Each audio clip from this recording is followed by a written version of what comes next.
میرباز نامی شخص جو مسجد میں نئے امام کے طور پر آیا تھا اور کچھ ہی دنوں میں انہوں نے اپنی ملنسار طبیعت اور حسن اخلاق سے سارے محلے کو اپنا گرویدہ بنا لیا تھا۔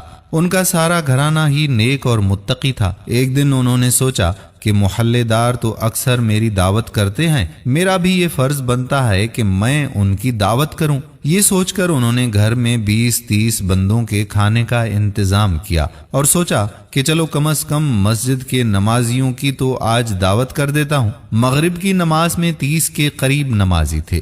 امام نے امامت کروائی اور جماعت سے فارغ ہو کر چلے گئے تاکہ لوگوں کے کھانے پینے کا انتظام کرے، اور مسجد سے آتے ہوئے مسجد میں موجود اپنے چھوٹے بیٹے زین باز کو کہا کہ بیٹا جب نمازی نماز پڑھ چکیں تو انہیں لے کر گھر آ جانا، آج ان کا شام کا کھانا ہماری طرف سے ہوگا۔ بیٹے نے کہا کہ ابا جان ٹھیک ہے، میں نماز کے بعد نمازیوں کو لے کر گھر آ جاؤں گا۔ امام صاحب گھر تشریف لے گئے اور کھانے کا انتظام کرنے لگے۔ کچھ ہی دیر کے بعد ان کا بیٹا گھر آیا اور کہا کہ ابا جان نمازی پہنچ گئے ہیں اور میں نے انہیں بیٹھک میں بٹھا دیا ہے۔ امام صاحب جب بیٹھک میں تشریف لے کر گئے تو کیا دیکھتے ہیں کہ وہاں صرف 3 آدمی بیٹھے تھے۔ وہ بہت حیران ہوئے کہ مسجد میں تو 30 کے قریب لوگ موجود تھے اور میں نے بھی 30 آدمیوں کا کھانے کا ہی انتظام کیا ہے۔ بیٹے سے کہا میں نے تمہیں کہا تھا کہ تمام نمازیوں کو کھانے کے لیے لے کر آؤ اور تم صرف ان 3 لوگوں کو لے کر آ گئے ہو، باقی نمازی کہاں گئے؟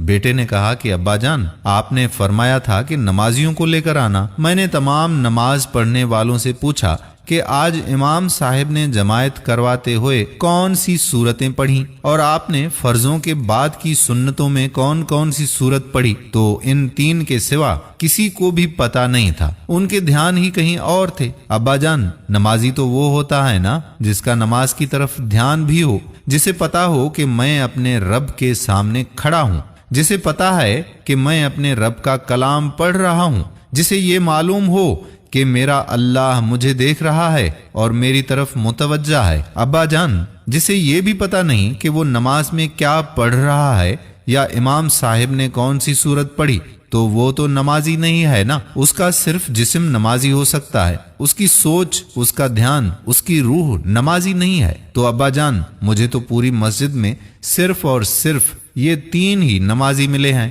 جنہیں میں کھانے کے لیے گھر لے آیا ہوں۔ دوستو یہ سوچنے کی بات ہے کہ ہمارا بھی یہی حال ہے۔ کیا ہمارے دل میں بھی نماز پڑھتے ہوئے کبھی یہ خیال آیا کہ ہم اپنے رب کے سامنے کھڑے ہیں اور وہ ہماری طرف متوجہ ہے؟ کیا ہم واقعی نمازی ہیں؟ اس بات پر ضرور سوچئے گا۔ ہم چینل کو سبسکرائب کرو پہلے، ہاں جلدی کرو، مجھے پتا ہے کہ آپ لوگ نہیں کرتے، ویڈیو دیکھتے ہو لیکن سبسکرائب نہیں کرتے۔ یہ لال کلر کا بٹن ہے، اسے دباؤ، جلدی دباؤ، جلدی دباؤ، پھر میں شروع کروں، دبا دو، جلدی دبا دیا، گھنٹی بھی دبا دینا، ٹھیک۔